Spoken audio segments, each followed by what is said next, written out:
Mechanic কাজটা ভালো জানে। দেবাশিস বোস মালিক, ওর মেয়েটাও অটোমোবাইল ইঞ্জিনিয়ারিং পাস করেছে, ওর মেয়েটা নিজে বসছে। তারপরে নিজেই বলছে আমাকে একদিন যেটু আমি চাকরি করবো। তো বাবা বলছে শোনো দেখো কি করবি, ওটা ক্যারেট তুলে দেবো। আমার এই একটাই মেয়ে, তাকে পাস করিয়ে নিয়ে এলাম, এখন খুব ভালো রেজাল্ট করেই পাস করেছে, অটোমোবাইল ইঞ্জিনিয়ারিং পাস করিয়ে নিয়ে এলাম। তার ওই বিজনেস বোরিং লাগছে।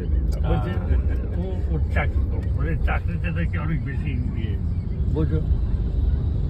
কি বলবো আপনি বলুন, ওকে বোঝে রাখতে। আমি আবার খানিক্ষণ বসে তার সঙ্গে কোনো কথাবার্তা বললাম।